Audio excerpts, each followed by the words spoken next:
नमस्कार साथियों, टीचर्स अकादमी में आप सभी का स्वागत है। मैं हूं सुचित सर। जैसा कि जानते हैं कि शाम 5 बजते ही आपका बीपीएससी 6 to 8 की क्लास पर डे हिंदी की चलती है। थोड़ा सा विलंब हो गया है, लेकिन आप लोग जुड़ जाइए, आज का बेहतरीन क्वेश्चन होने वाला है। ठीक। हाँ, आवाज आ रही है। चलिए, यहाँ पर जो है हम लोग बात करेंगे कि क्या कैसे है। ठीक है, चलिए क्वेश्चन शुरू करते हैं। उससे पहले मैं बता दूं कि बीपीएससी का 80,000 प्लस सीटें आने वाली हैं और अभी जनवरी में आपका टीआरई 3 का पूरा काउंसलिंग हो जाएगा। नए बच्चों, जो नए बच्चे पास हुए हैं उनका ज्वाइनिंग हो जाएगी, कॉलेज मिल जाएगा। उसके बाद तुरंत आपका कुछ दिन में आपका बीपीएससी का जो है वह दिख जाएगा। ठीक, शुरू में यहाँ आओ थोड़ा सा। अरे क्या शुरू में रवि, यहाँ ये तुरंत। तो अब जो है हम लोग बात करेंगे आज के क्वेश्चन को लेकर के, क्या क्वेश्चन होने वाला है ये तो देखो किसका अंग्रेजी वाला पता नहीं कैसे मैं चल रहा है। देखो किसका चल गया अंग्रेजी में।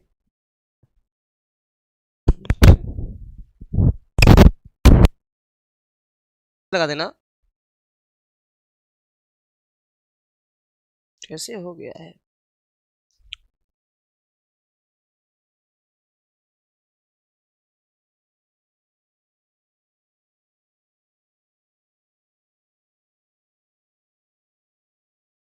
हेलो हेलो, चला है।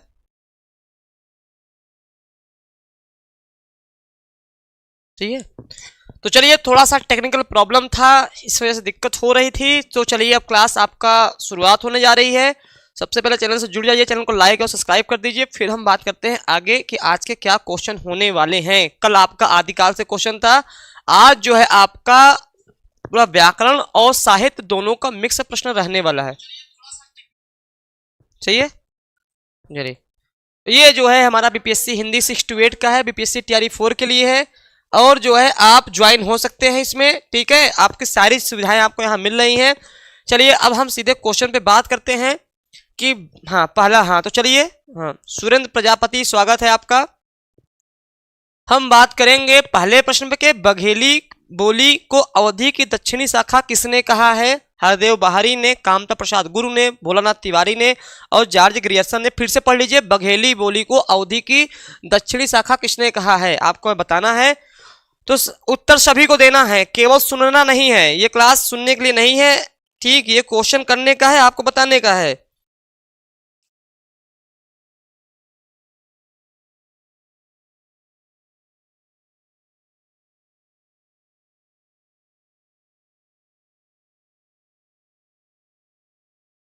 हाँ, गुड इवनिंग खुशबू, स्वागत है आपका बहुत ज्यादा।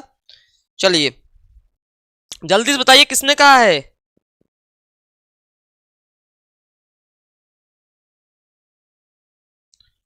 हाँ, यहां पर जो है हरदेव बाहरी ने कहा है। किसने कहा है? हरदेव बाहरी ने कहा है, याद कर लीजिएगा किसने कहा है, हरदेव बाहरी ने कहा है, इस चीज को याद रखिएगा।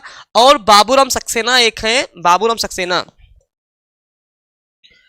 बाबूराम सक्सेना, बाबूराम सक्सेना जो है, सक्सेना, ये क्या करते हैं, ये बघेली को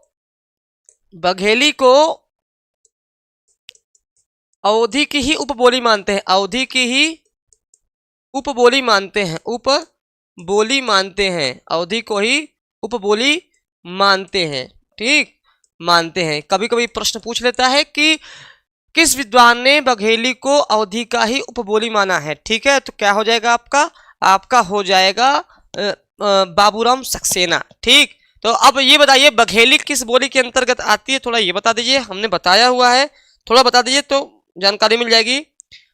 चलिए मैं ही बता देता हूं, बघेली जो है आपका पूर्वी हिंदी के अंतर्गत आती है, पूर्वी हिंदी के अंतर्गत, पूर्वी हिंदी, ठीक है, इसके अंतर्गत आती है। इसके अंदर कौन कौन सा आता है, आपका अवधि आता है, याद करिए, A B C, A B C, अवधि, बघेली और छत्तीसगढ़ी, छत्तीसगढ़ी। ठीक, अब पूर्वी हिंदी किसके अंतर्गत आती है, अर्धमागधी के अंतर्गत आती है, अर्धमागधी, ये भी पूछ लेता है ना, अर्धमागधी अपभ्रंश, अर्ध मागधी अपभ्रंश के अंतर्गत आपका पूर्वी आती है। ठीक है, यहां से इतना चीज तैयार हो गया है। और थोड़ा सा मैं क्षेत्र की बात कर लूं, ये इसका बघेली का जो पॉइंट रहा है, बघेली का कहाँ रहा है, बघेली का, ये बघेली का जो है आपका कहाँ कहाँ बोली जाती है, तो बता सकते हैं आप लोग। तो मैं बता दूं इसका केंद्र रीवा है, चूंकि मैं रीवा का हूं मुझे पता है, हम लोग भी बघेल है ना, तो मैं रीवा का हूं, तो ये केंद्र बघेली का रीवा ही है, क्योंकि मैं तो रीवा का ही हूं। ठीक है, रीवा, सतना, शहडोल, सीधी, ये सब क्या है, इसके क्षेत्र हैं, मुख्य क्षेत्र हैं ये इसके। ठीक, तो चलिए इतनी सारी जानकारी आपको मिल गई है। अगले प्रश्न की तरफ बढ़ते हैं। अगला प्रश्न क्या कहता है कि राजभाषा आयोग का गठन किसकी अध्यक्षता में किया गया? बीजी खेर के, आचार्य नरेंद्र देव के, पीडी टंडन के और मदन मोहन मालवीय के। अगला जो प्रश्न है उत्तर देना है, जल्दी से उत्तर आप लोग देते रहिए।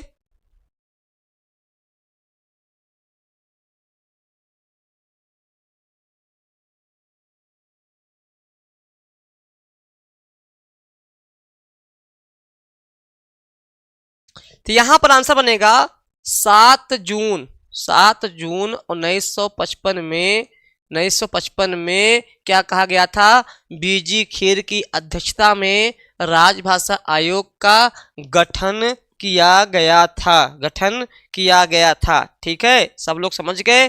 तो चलिए, तो इसमें थोड़ा मैं बता दूं, अनुच्छेद राष्ट्रपति के कहने पर, उस समय राष्ट्रपति कौन थे?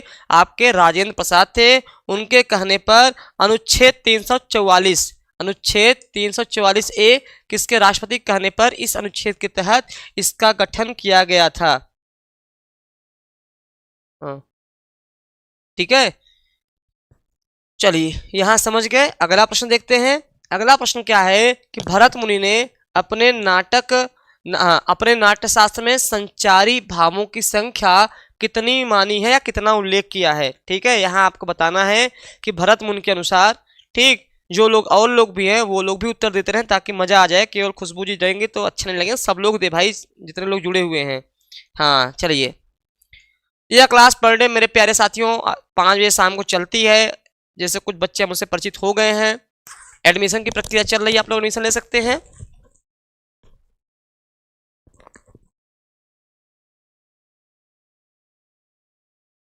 चलिए चलिए, हाँ जल्दी से बताइए। प्रश्न नंबर क्या है? 3 है, जल्दी बताइएगा ताकि जो है मजा आ जाए सुन करके।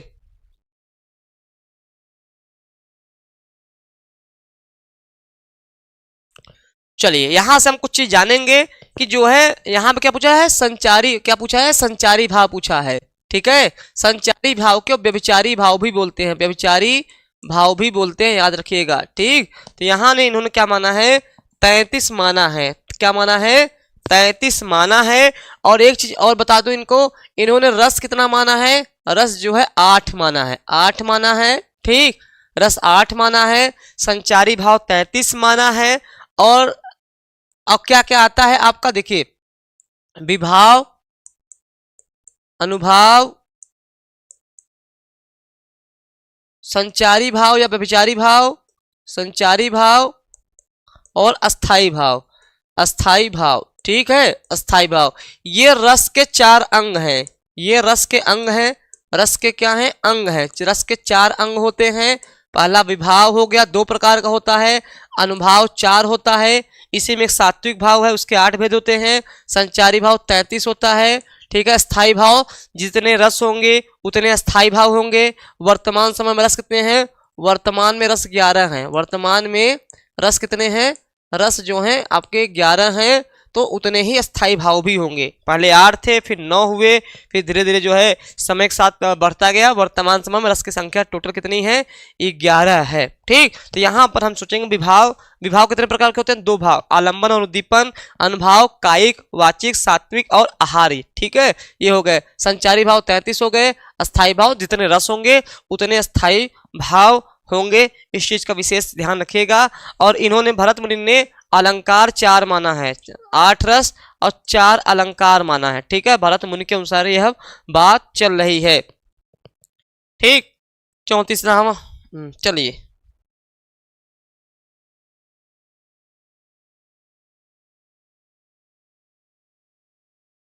चलिए, क्लियर हो गया। चलिए आगे बढ़ते हैं, सबको समझ में आ गया। हाँ, अगला प्रश्न देखते हैं हम। अगला प्रश्न क्या है, रस को काव्य का क्या माना जाता है? आनंद, कारक, आत्मा और आधार। रस को काव्य का क्या कहा जाता है, ये बताना है। रस को काव्य का क्या कहा जाता है, यह बताना है। ठीक,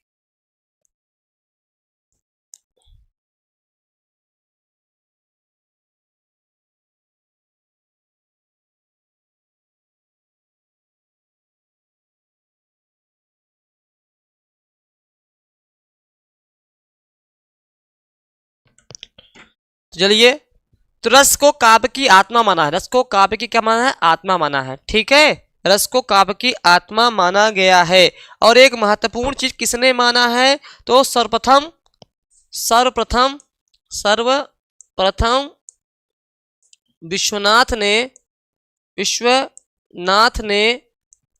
रस को काव्य की आत्मा माना। काव्य की आत्मा, रस को काव्य की आत्मा माना है। ठीक है, आत्मा माना है। कब अगर परीक्षा पूछ लेगा सर्वप्रथम किस विद्वान ने रस को काव्य की आत्मा माना है, तो आपको बताना पड़ेगा किसने माना है। आपका विश्वनाथ ने। पेन थोड़ा स्लो है क्या? दूसरा कलर चेंज कर दूं क्या? और रस को ब्रह्मानंद सरोवर, रस को ब्रह्मानंद सहोदर किसने माना है? भट्ट नायक ने माना है। भट्ट नायक ने माना। भट्ट नायक ने माना। ठीक है, यहां से इतने प्रश्न आपके तैयार हो गए कि सर्वप्रथम जो है विश्वनाथ ने रस को काव्य की आत्मा स्वीकार किया है। ठीक, और जो है हम बात करेंगे रस को ब्रह्मानंद सहोदर किसने कहा है, यहां मैं थोड़ा सा राइटिंग बैठा दूं। ठीक है, आपको भट्ट नायक ने माना है। ठीक है, चलिए अगला प्रश्न देखते हैं। अगला प्रश्न है, हिंदी साहित्य सम्मेलन के प्रथम सभापति कौन थे? धनपत राय, मदन मोहन मालवीय, महात्मा गांधी, रामविलास शर्मा।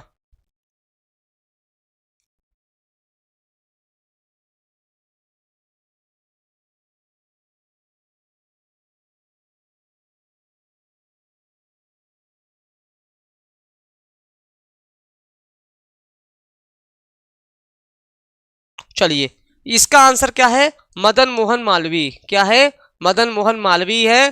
प्रयागराज में इसकी स्थापना, प्रयागराज में तब इलाहाबाद नाम था।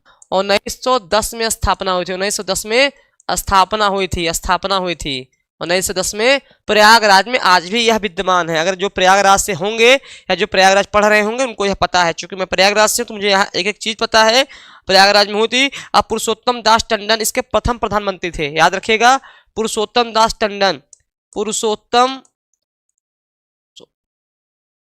पुरुषोत्तम दास टंडन इसके प्रथम प्रधानमंत्री थे। इसके प्रथम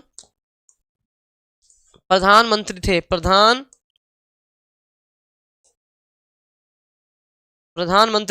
प्रधानमंत्री थे। ठीक, प्रधानमंत्री थे। क्लियर हो गया, प्रधानमंत्री थे। महात्मा गांधी इसके 2 बार सभापति बने। इसके 2 बार सभापति बने। इसके 2 बार सभापति बने। यहां पर देखिए कितने सारे क्वेश्चन आपके तैयार हो जा रहे हैं।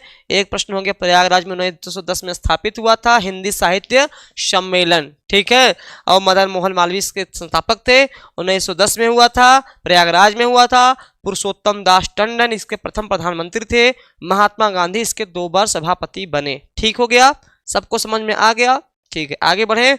हाँ, पेंसिल का राइटिंग नहीं समझ में आ रही, खुशबू और भी जो मेरे बच्चे हैं बता दीजिएगा। खास सा थोड़ा सा कलर चेंज कर लीजिए। ठीक, हाँ।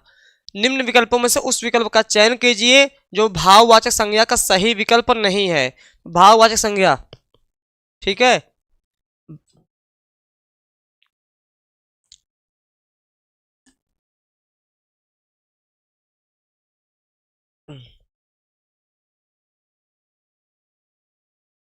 हाँ, वही मैं कर रहा ना, मुझे भी लग रहा है पेन का कलर चेंज करना पड़ेगा। कौन सा कलर चेंज करें, सब तो वैसे लग रहा है।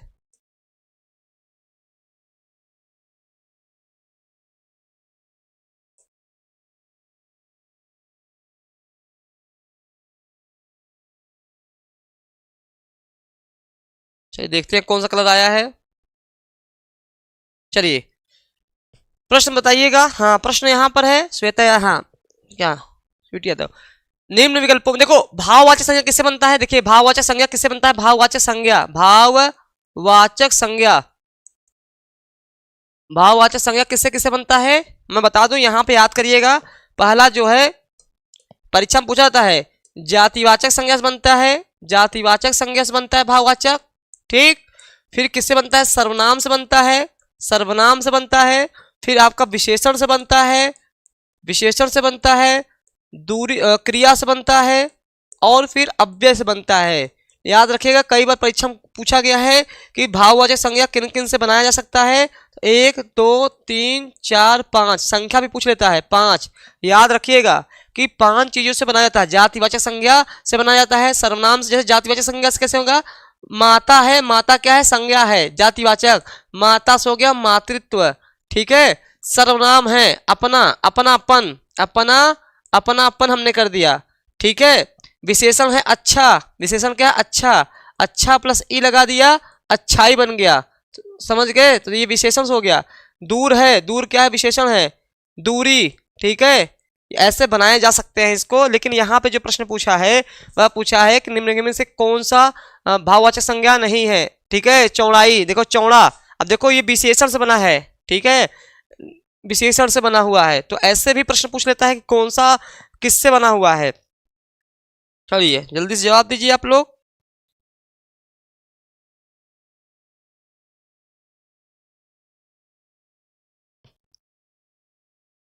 बहुत सिंपल सा प्रश्न है, किससे बना हुआ है, यहां मैं मिटा दूं तो आप लोग इसी को समझ बैठोगे, ठीक। हाँ धीर, धीर जो है इसमें कुछ भी नहीं लगा है, कोई नहीं लगा है, ठीक। निम्न विकल्पों में से इच्छावाचक वाक्य का सही अर्थ चुनिए। देखो वाक्य, देखिए अर्थ के आधार पर वाक्य 8 प्रकार के होते हैं, अर्थ के आधार पर वाक्य के भेद,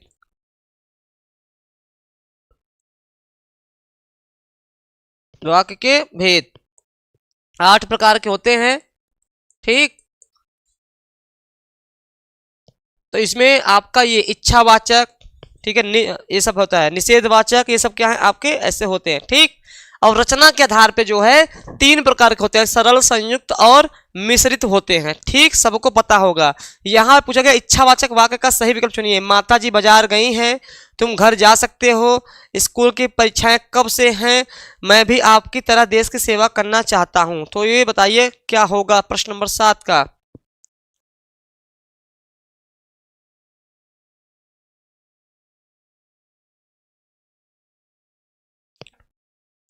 अब देखो माता जी बाजार गई हैं, ये क्या है, जानकारी दे रहा है, तो विधानवाचक, विधानवाचक हो गया। क्यों, क्योंकि जब किसी चीज की जानकारी दी जाती है वहां पर विधानवाचक वाक्य होता है। यहां पे जानकारी दी जा रही है कि माता जी गई हैं, या मैंने कहा कल रिजल्ट आएगा, मैं आपको जानकारी दे रहा हूं, ठीक है। तुम घर जा सकते हो, सबको बताना ना, सबका बताना है, तुम घर जा सकते हो, इसमें क्या हो जाएगा, आज्ञावाचक, हाँ आज्ञा, आज्ञा दी जा रही है, तुम घर जा सकते हो, आज्ञा दी जा रही है, आज्ञावाचक, आज्ञावाचक। स्कूल की परीक्षाएं कब होंगी, ये प्रश्न आ गया ना, प्रश्नवाचक, प्रश्नवाचक। जो विकल्प आपका निकल के आया है चौथा वाला, यहां समझ गए होंगे, ठीक। ये आपका डी हो गया, मैं भी आपकी तरह देश की सेवा करना चाहता हूं, तो ये आपका निकल के आ गया, ठीक। तो समझ में आ गया, हाँ। विधानवाचक, आज्ञावाचक, प्रश्नवाचक, चौथा जो है आपका इच्छावाचक, आपका ये हो गया, ठीक। अगला प्रश्न देखा जाए, निम्नलिखित शब्दों में से कौन सा स्त्रीलिंग नहीं है, स्त्रीलिंग नहीं है। देखो हिंदी में, हिंदी में जो है आपके लिंग 2 प्रकार के होते हैं, स्त्रीलिंग और पुल्लिंग। और यहां पर ध्यान रखिएगा, लिंग जो है, लिंग संस्कृत का शब्द है, लिंग क्या है, संस्कृत का शब्द है, याद रखिएगा।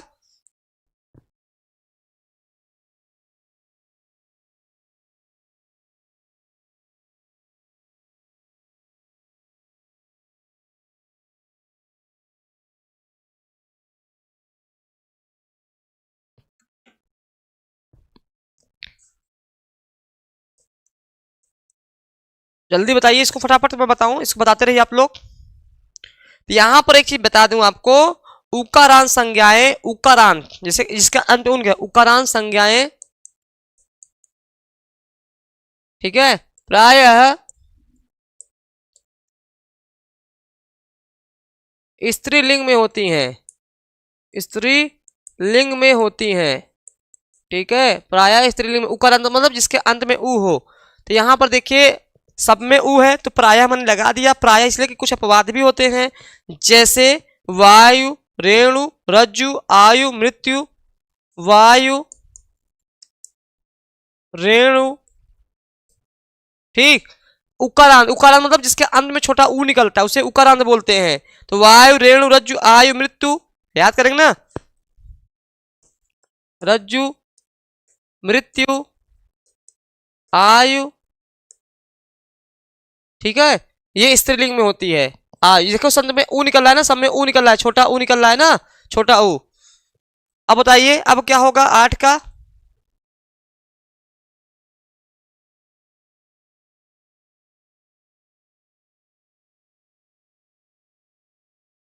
यहां पर जब मैंने लिख दिया तो कहा, मैंने तो उत्तर ही दे दिया ना, कैसे गलत कर दिए। तो सेतु हो जाएगा, सेतु हो जाएगा भैया। वायु, रेणु, रज्जु, मृत्यु, आयु, ये सब स्त्रीलिंग में आते हैं। जिन, हाँ, जो उकारांत वाले होते हैं प्रायः, प्रायः मतलब इसके अपवाद भी होते हैं। अपवाद जैसे सेतु हो गया, इसके अलावा अपवाद कौन कौन सा है मैं बता दे रहा हूं, लिख लीजिए। जैसे सेतु हो गया, मधु हो गया, अश्रु हो गया, तालु हो गया। अपवाद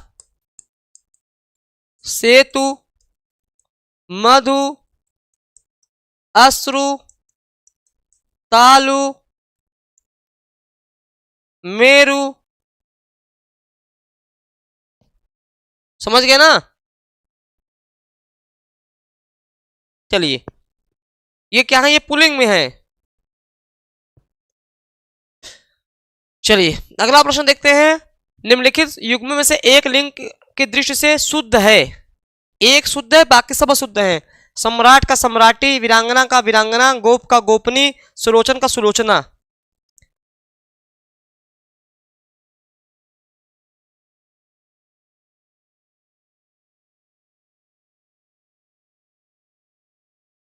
तो यहां पे क्या होगा, सामग्री होगा, सम्राटी नहीं सामग्री होगा, ठीक है। यहां पे वीर का क्या होगा, वीर का वीरांगना होगा, ठीक है। गोप का गोपी होगा, गोप का क्या होगा, गोपी होगा, ये नहीं होगा, ठीक। सही क्या है आपका, डी है, सुलोचन का सुलोचना हो गया, ठीक, ये सही है, बाकी सबका गलत है। नीचे दिए गए शब्दों के सही संधि विच्छेद वाला विकल्प चुनिए। लोकेश, लोके प्लस स, लो प्लस इस, लोक प्लस इस, लोक प्लस इस, ये तो बिल्कुल गलत है, पकड़ लेंगे ये भी, ये दोनों गड़बड़ हो जाएगा। ईश, ईश्वर, ईश्वर, ईश्वर के ईश्वर, ईश्वर, ईश्वर, समझ में आ रहा है, ईश्वर, ईश्वर, तो बड़ी मात्रा लगेगी, छोटी मात्रा नहीं लगेगी। कौन सा है, गुण संधि है, क्या है, गुण संधि है, गुण संधि है ना।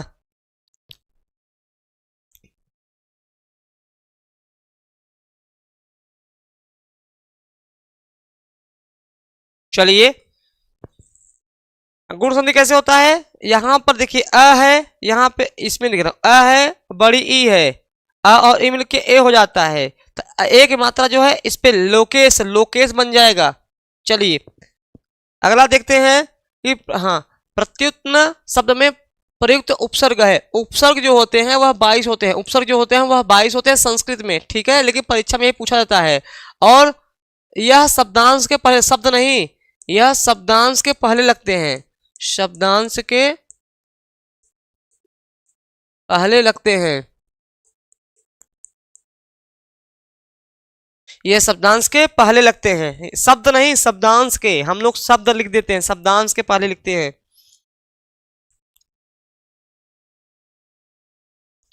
चलिए तो यहां पूछा है कौन सा लगा है, प्रत्युत, प्रत्यु, प्रति, प्र, 11 का बी, बहुत अच्छा।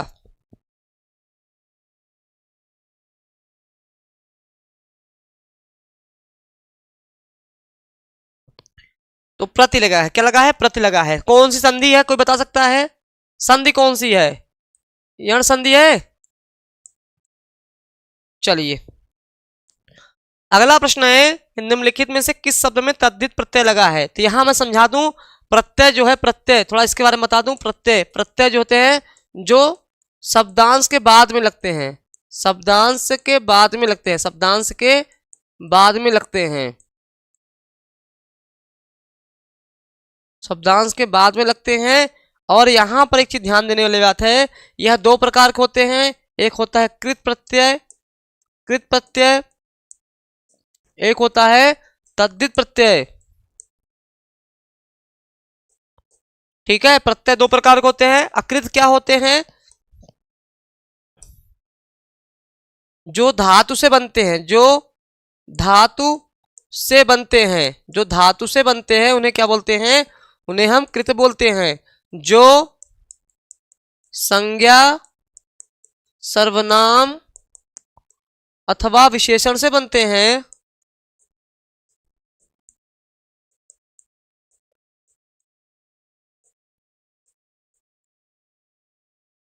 उन्हें तद्धित प्रत्यय कहते हैं।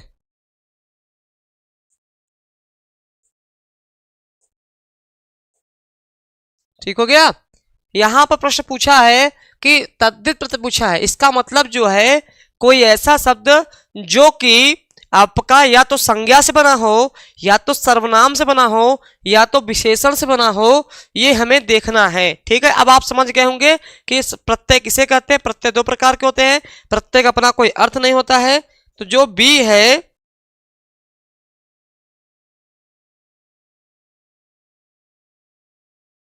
चलिए तोड़ेंगे अब हम। तो यहां पर चलिए आंसर क्या हो जाएगा, पढ़ाकू। पढ़ाकू में आकू है, आकू प्रत्यय लगा, या तद्धित प्रत्यय है, तद्धित। देखो हसोड़ में हस है, हस क्या है, आपका धातु है।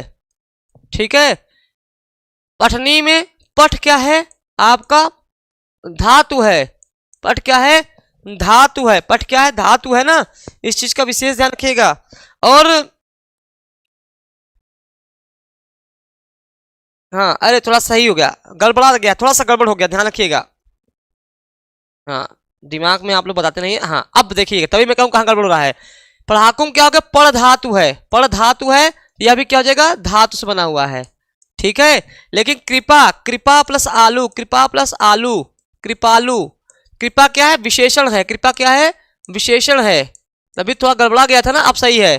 कृपा क्या है, विशेषण है। ठीक, समझ गए। तो मतलब कहने का है, जिनमें संज्ञा या सर्वनाम या विशेषण से जो बनते हैं उन्हें हम बोलते हैं तद्धित प्रत्यय, और जो धातु से बनते हैं उन्हें बोलते हैं कृत प्रत्यय। ठीक है, तो ये जो है हसोड़ कृत प्रत्यय है, पढ़ाकू कृत प्रत्यय है, पठनी कृत प्रत्यय है। लेकिन जो कृपालु है वो कृपा प्लस आलू से बना हुआ है, इसलिए कृपा क्या है, आपका विशेषण है, इसलिए यहां पर हो गया आपका तद्धित प्रत्यय हो गया। तो जिन्होंने गलत किया उसको सही कर ले।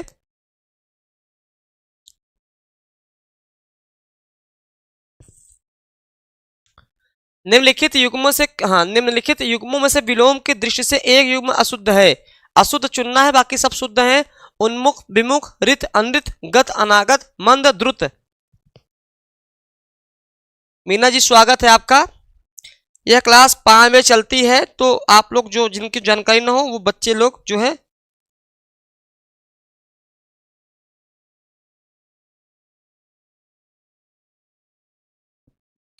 प्रणाम मीना, बहुत स्वागत है आपका मीना। यहाँ पर देखिए, यहाँ पे देखिए, उन्मुख विमुख बिल्कुल सही है, रित अनित बिल्कुल सही है, गत अनागत बिल्कुल सही है, मंद दुरुस्त सब सही है। इसमें कोई विकल्प गलत ही नहीं है। इसका मतलब जो है इनको प्रश्न बनाना नहीं आया, इनको थोड़ा सा प्रश्न बनाना चाहिए था। इनमें चारों विकल्प सही है, कोई गलत ही नहीं है। ठीक, इसलिए यह प्रश्न जो है इसका कोई उत्तर नहीं निकल के आएगा।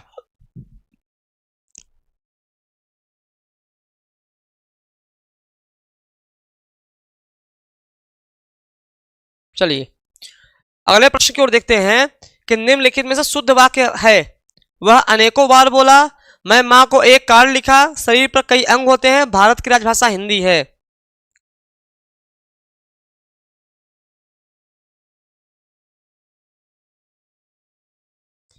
तेरह का ए, 13 में सारे सही हैं, कोई गलत नहीं है।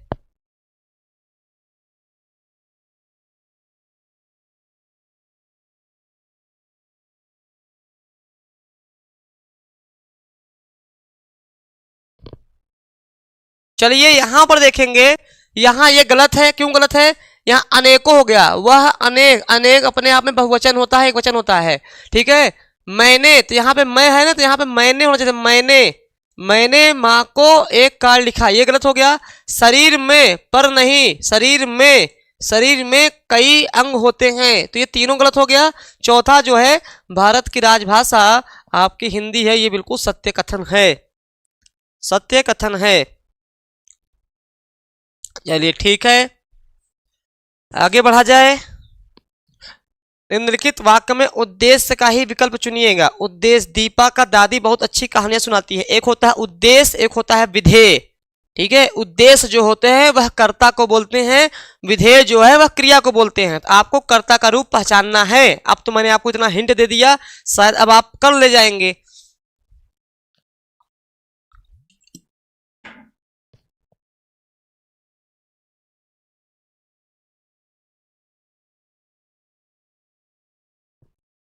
अब तो मैंने इतना हिंट दे दिया तो कुछ हो गया। जब हिंट दे दिया तो आपको आना चाहिए ना, दीपा की दादी, दीपा की दादी,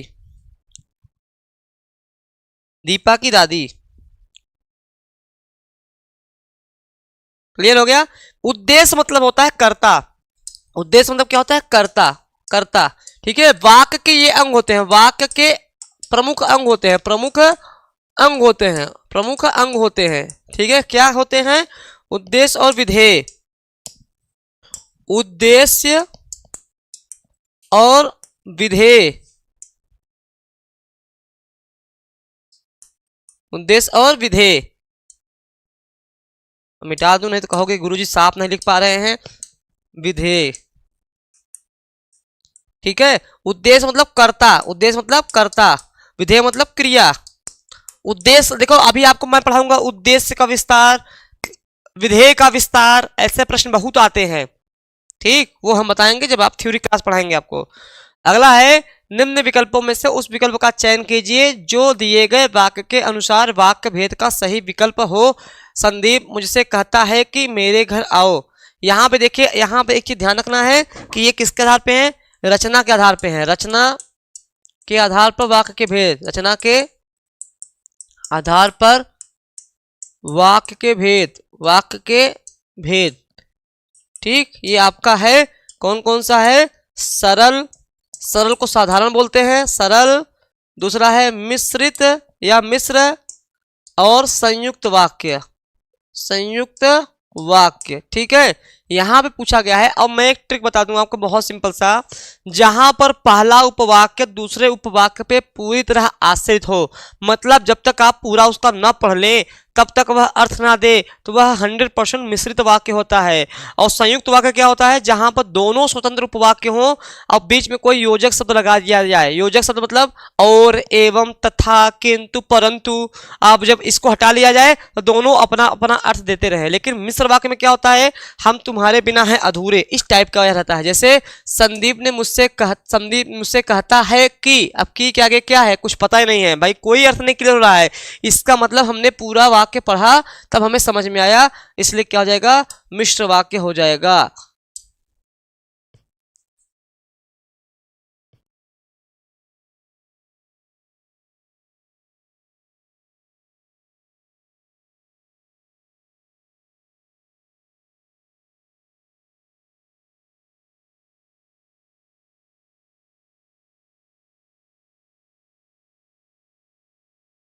चलिए अगला प्रश्न है, जहां एक व्यंजन की आवृत्ति एक या अनेक बार होती है वो उसे क्या कहते हैं? छेकानुप्रास, वृत्त्यानुप्रास, लाटानुप्रास, यमक अलंकार। बहुत अच्छा प्रश्न है।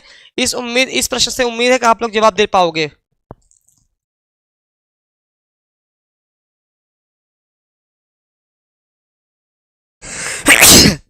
अरे बाप रे, बहुत ठंडी है, बचा कर रहिएगा आप लोग।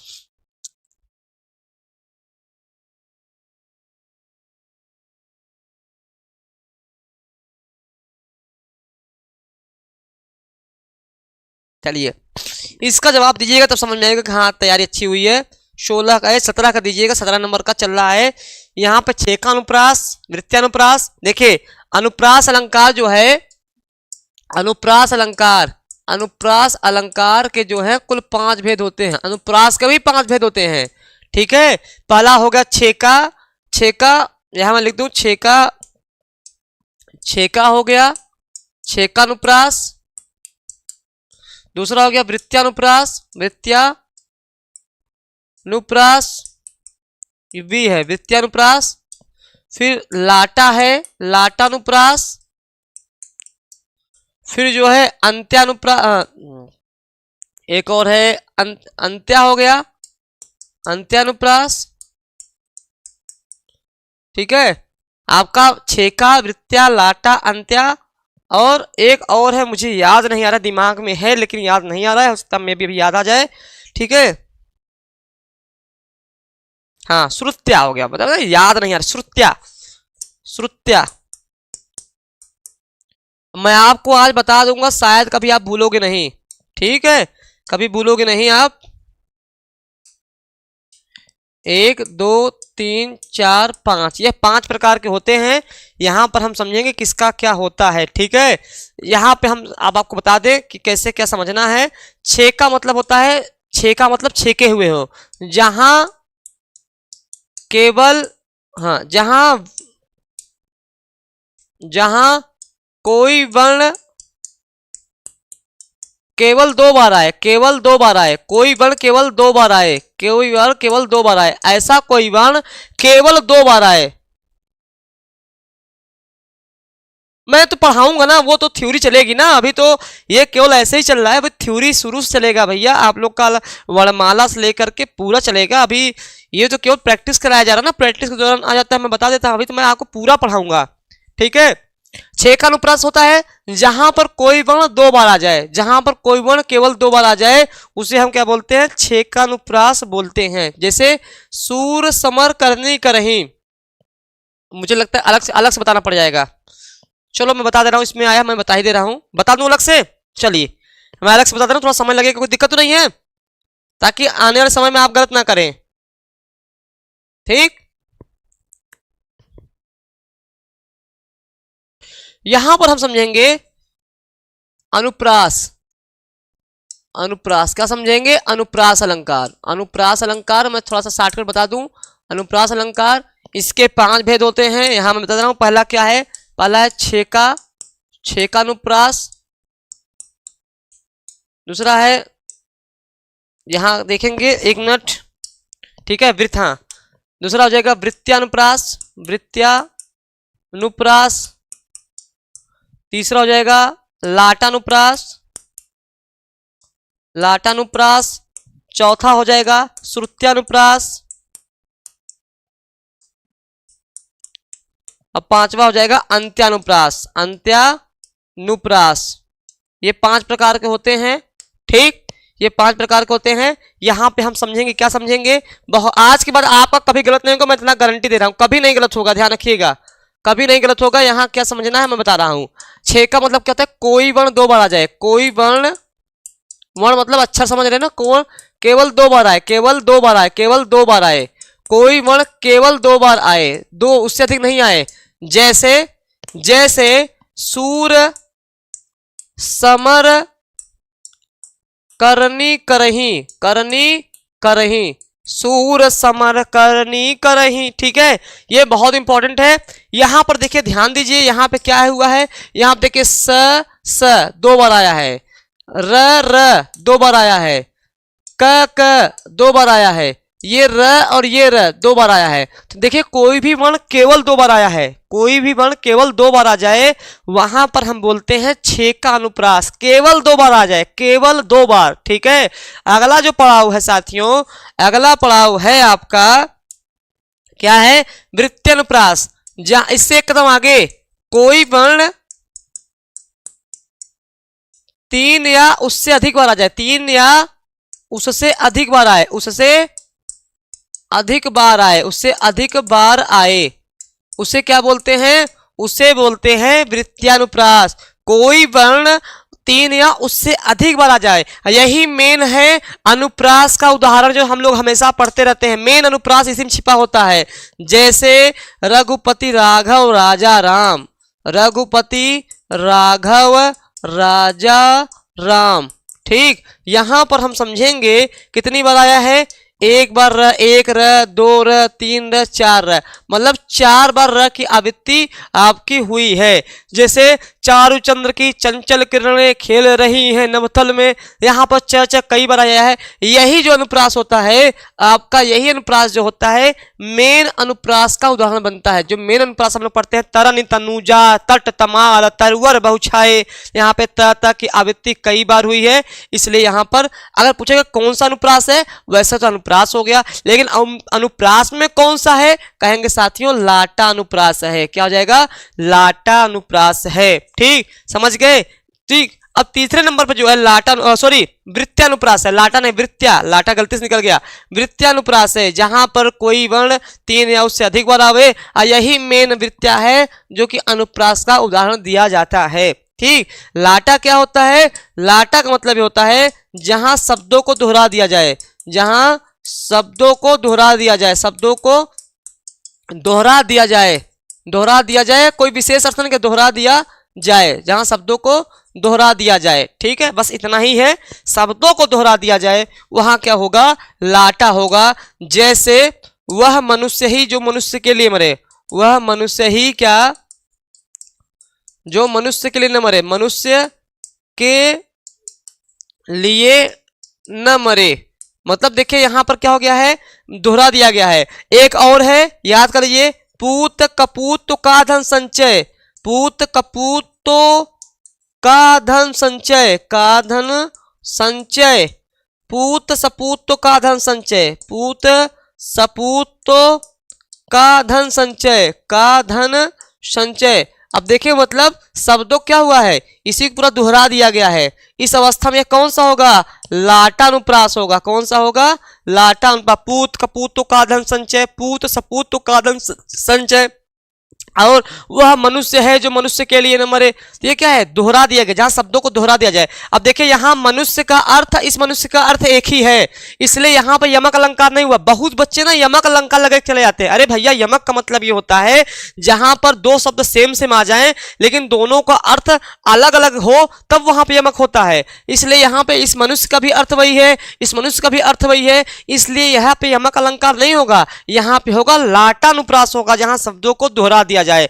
और यहाँ पे क्या है, श्रुत्या क्या है, श्रुत्या मतलब होता है जहां पर कोई विशेष वर्ण आपको दिख जाए, जहां पर त वर्ग की आवृत्ति बार बार हो, त वर्ग की, किसी विशेष वर्ग की। जैसे वर्ग क्या होता है, हम देखें क ख ग क ख ग घ अंगा, ये क्या है, ये क वर्ग है।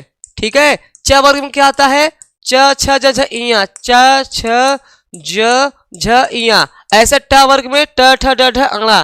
कहने का मतलब है कोई विशेष वर्ग, किसी उदाहरण में कोई विशेष वर्ग दिख जाए, वहां पर क्या होता है, वहां पे होता है श्रुत्यानुप्रास होता है। जैसे किसी में क वर्ग पूरा क वर्ग की बहुलता रहे, या कोई ऐसा उदाहरण जिसमें च वर्ग की बहुलता रहे, कोई ऐसा उदाहरण जिसमें आपका ट वर्ग की बहुलता रहे, कोई ऐसा उदाहरण जिसमें त वर्ग की अधिकता रहे। जैसे एक उदाहरण है, आपको मैं बता दूं, ज्ञात करा दूं, दिनांत था थे, दिनांत था थे, दिन नाथ डूबते, दिन नाथ डूबते, दिनांत था थे, दिन नाथ डूबते। यहां पर हम देखेंगे कैसे आप पकड़ेंगे। यहां देखिए द, तब देखिए इसमें किसकी ज्यादा आई है, द न त थ थ द न थ, फिर आपका त, इसका मतलब इसमें त वर्ग की बहुलता हुई है, त वर्ग की अधिकता हुई है, त वर्ग की। इसमें क्रम से मतलब नहीं है, क्रम से कोई मतलब नहीं है, बस ये देखना पड़ेगा किस वर्ग की अधिकता ज्यादा हुई है, वहां पर हम बोलते हैं श्रुत्यानुप्रास बोलते हैं। अंत्यानुप्रास जो होता है ये तो हर एक उसमें होता है, इसमें तुक होता है। तुक क्या होता है, अंत्य मतलब तुक, समान वर्ण गिरे, अंत में समान वर्ण गिरे, अंत में समान वर्ण गिरे। जैसे मैं कहूं राम नाम की लूट है, लूट सको तो लूट, अंतकाल पछताएगा जब प्राण जाएंगे छूट। तो यहां देखिए लूट और छूट, तो यहाँ पे देखिए ट और ट समान गिरता है। जैसे कोई गाना गाते हैं, देखा है पहली बार साजन की आंखों में प्यार, ठीक है, तो लास्ट में गिर गया ना। बहुत सारे गाने आप सुनते हैं जो लास्ट वाला सेम सेम गिरता है, लास्ट वाला जो वर्ण होता है, ठीक है। तो गाना सुनते हैं, कविताएं सुनते हैं, ठीक। तो समझ में आ गया? किसको नहीं समझ में आया तो मैं फिर से समझा दूं। मतलब इसमें अंत्य मतलब अंत में समान वर्ण गिरता है, ठीक है। सबको समझ में आ गया? खुशबू, हाँ समझ में ना आया फिर बता दें हमको, स्क्रीनशॉट ले सकते हैं इसका।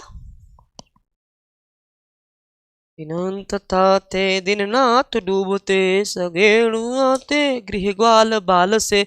अब इसका उत्तर बताइए, इसका उत्तर बताइए क्या होगा। जहां एक व्यंजन की आवृत्ति एक या अनेक बार, अनेक एक नहीं अनेक बार हो, तो यहां पर क्या हो जाएगा, वृत्त्यानुप्रास हो जाएगा। अनेक बार हो रहे ना, वृत्त्यानुप्रास हो जाएगा, ठीक है, वृत्त्यानुप्रास आपका हो जाएगा। तो अब नहीं गलत होगा ना। चलिए बढ़िया है, समझ में आ गया तो अगर मैं समझा ले रहा हूं बहुत अच्छी बात है। सबको समझ में आ गया? हाँ, क्योंकि ये प्रश्न बहुत गलत होता है। वह मनुष्य ही जो मनुष्य के लिए मरे, मैं यमक दे दूंगा और मैं प्रास दे दूंगा, गलत करके चले आएंगे जब तक आपने पढ़ाई नहीं की है, ठीक। चलिए, जो भी न समझ में आए आप हमको तुरंत बता दिया करिए, मैं पुनः उसको दोबारा बता दूंगा, निसंकोच होकर के आप पूछ लिया करिए। हाँ, जो समाचार भेजता उसके लिए एक शब्द क्या होता है, संवाददाता, सूचक, प्रेषक, दूत। दूत तो पहले होते थे, पहले के जमाने में जब हनुमान जी लोग थे तब होते थे।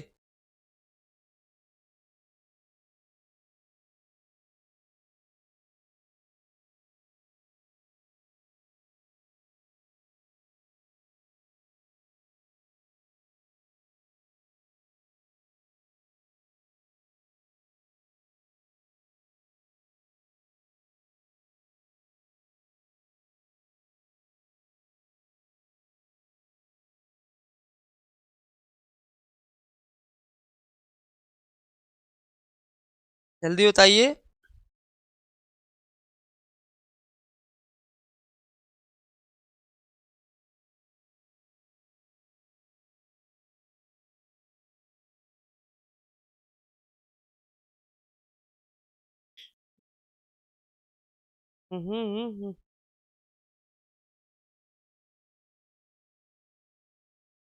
चलिए, अरे हाँ चलिए, हाँ आ गया आंसर। चलिए, संवाददाता हो जाएगा, क्या हो जाएगा, संवाददाता। जो समाचार भेजता हो उसे क्या बोलते हैं, संवाददाता। 18 के सबका आया है, बहुत अच्छा, ठीक है।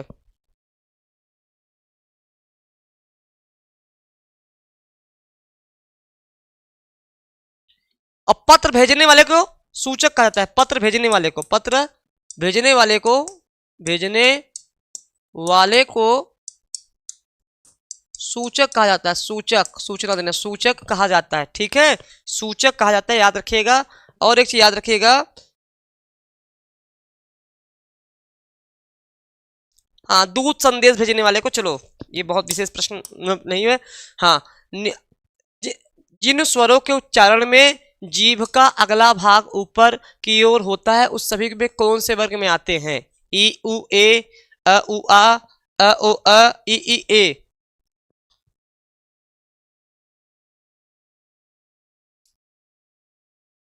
चलिए,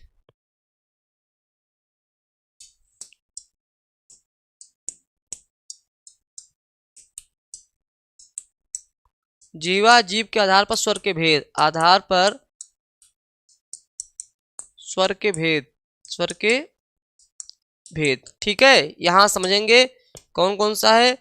अग्रस्वर, अग्र मतलब आगे, अग्रस्वर, मध्य स्वर, मध्य मतलब बीच, और पश्च स्वर।